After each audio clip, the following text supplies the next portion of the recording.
The 3 exercises your shoulders absolutely need for calisthenics are handstand, 90-degree hold, and planche, along with their pushing variations. And yes, there are tons of progressions and variations to each of these, and we'll be breaking them down in just a minute. But first, let's answer the real question. Why do you even need these 3? The answer is because these movements train your shoulders in every way calisthenics demands. Vertical strength and balance with the handstand, static bent arm strength and interior and medial delt power for the 90-degree hold, and straight arm anterior delt strength and scapular protraction with the planche. These aren't just strength moves, they're blueprints for elite body control. So if you skip out on them, you're skipping out on shoulder stability, control, and raw power. And if you're already thinking, well, Chris, I can't even do one of those exercises, don't click away, because not only are we gonna break these down step by step with progressions for every level, but these 3 exercises actually open the door to a whole range of easier and harder exercises, especially when you start combining them. Essentially turning your own body into a complete calisthenics gym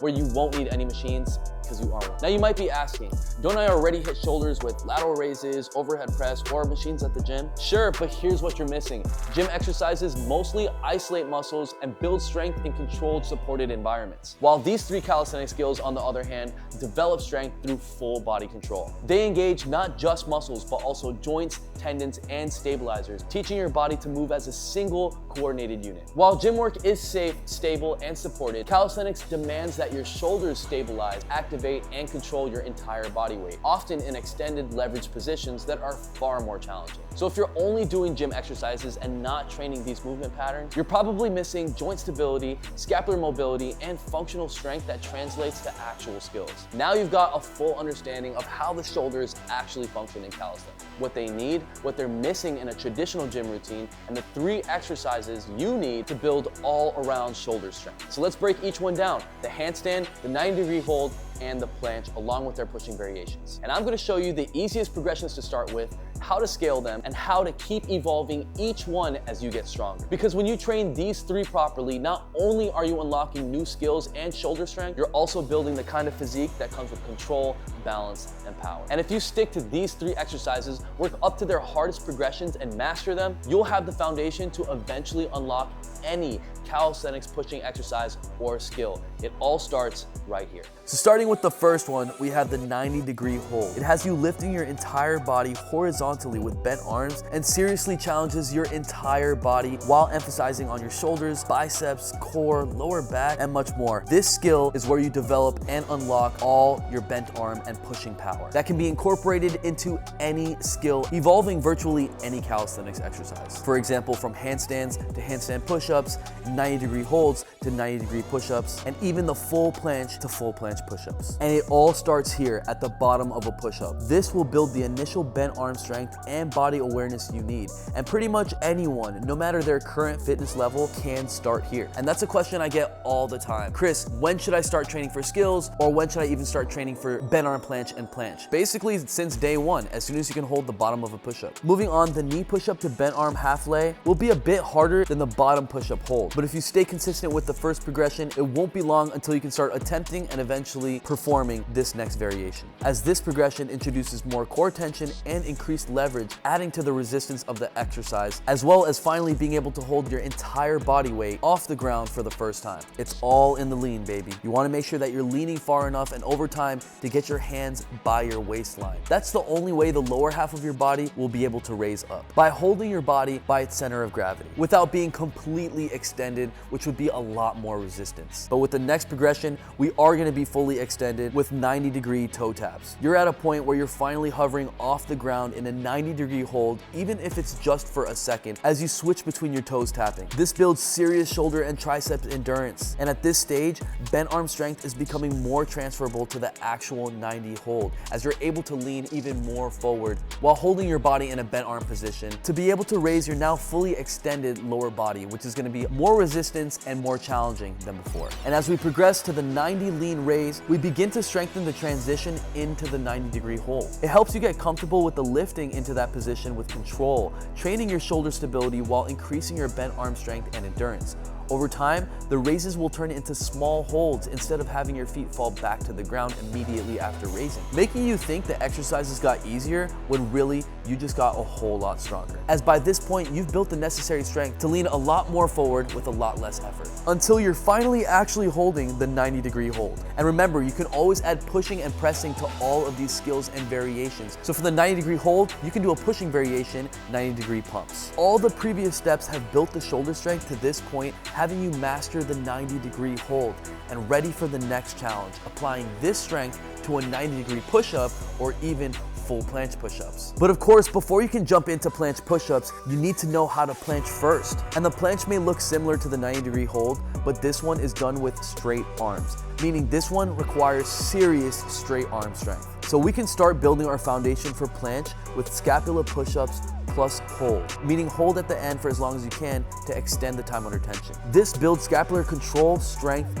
and technique awareness, which is critical for the planche. And of course, you can start doing these right away, even as a complete beginner. Basically, day one of training. Now we can start loading the shoulders more with planche leans, plus the hold at the end, by leaning forward, touching on the straight arm strength element of the planche. This strengthens the wrists and introduces the feeling of balancing body weight through the arms while maintaining protraction of the shoulders, but in a manageable progression where your feet do not yet leave the floor, but still adding more resistance as we're leaning more forward, making the transition from the previous exercise to this one seamless, while still gaining strength and progressing. And remember, there's always a pushing variation for every skill and progression. So for this one specifically, I want you to try pseudo planche push-ups. After building on your straight arm strength and lean, we're ready to begin raising our feet off the ground with tuck planche toe taps, lifting 1 foot at a time off the ground, allowing our body and shoulders to get accustomed to the increased load. These taps improve core and shoulder activation, as well as the serratus anterior and your lats, and help train the balance and shoulder engagement required in the full tuck hold. Moving on, the tuck planche hold. This is the first real static planche hold where your entire body is legitimately off the ground, supported only by your arms. At this early stage, it's important that you really focus on straight arms and not revert to using bent arm strength, as is so common with many people trying this progression for the first time. As you can see, to get into this move, I like to already simulate a tuck planche position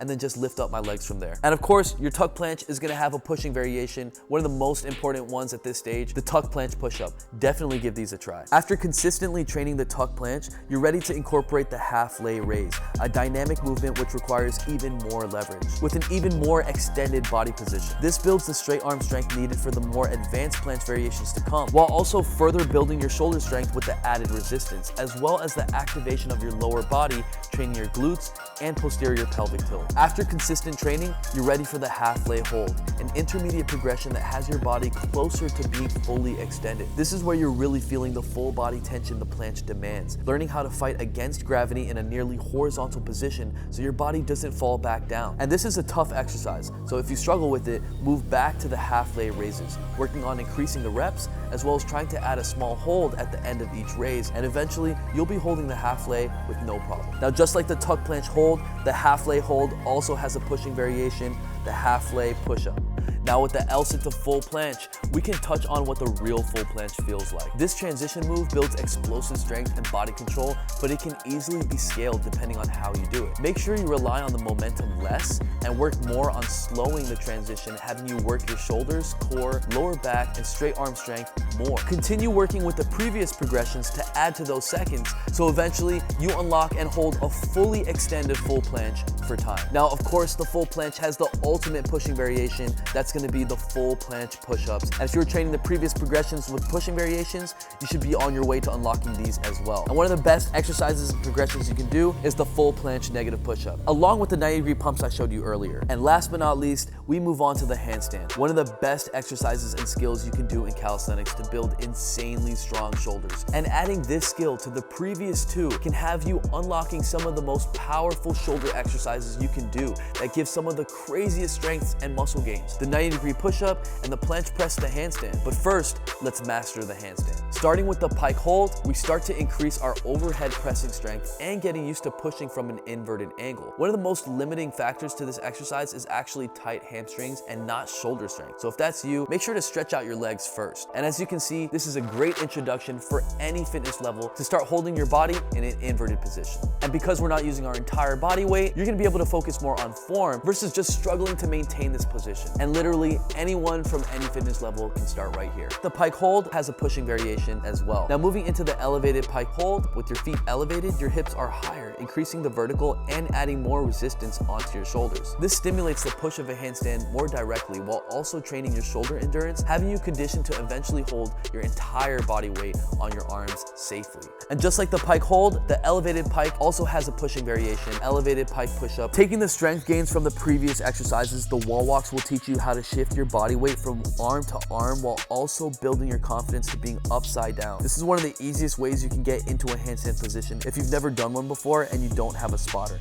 And it also trains proper alignment, as when you enter the handstand, you'll be facing the wall, making it less likely that you'll have the common banana back so many beginners struggle with, forcing you to have proper form in a straight vertical line completely stacked from your hands to your shoulders to your hips, and your hips to your feet. And if this move is too difficult, just walk up the wall as high as you feel comfortable with. As you feel stronger or less fear to be more inverted, try going up the wall even higher until eventually you're able to comfortably go up the wall completely stacked and inverted. And with your fear of being upside down conquered and your newfound shoulder strength and body awareness, you're ready for the handstand kick-up, having you master both balance and timing.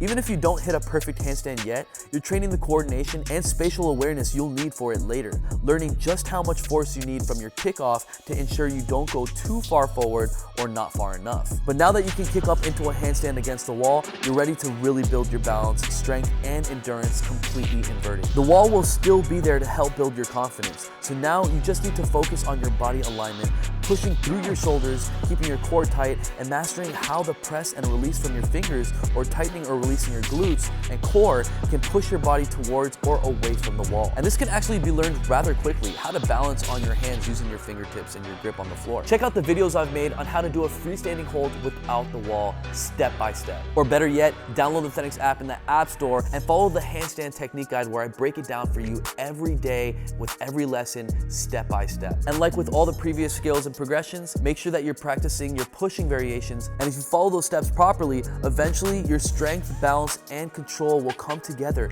having you balancing 5 to 10 seconds without your feet touching the wall, indicating you're finally ready for a freestanding handstand.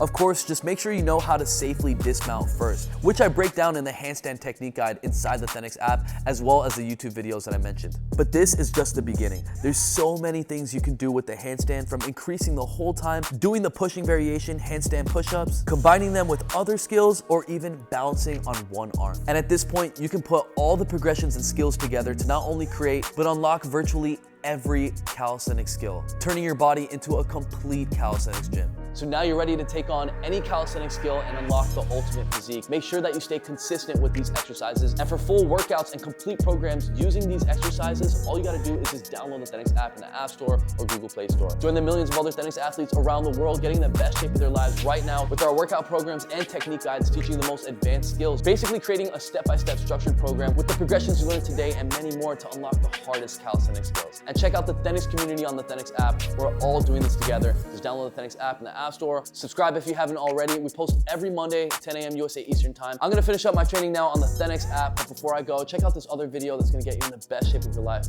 Mad love, peace out, baby.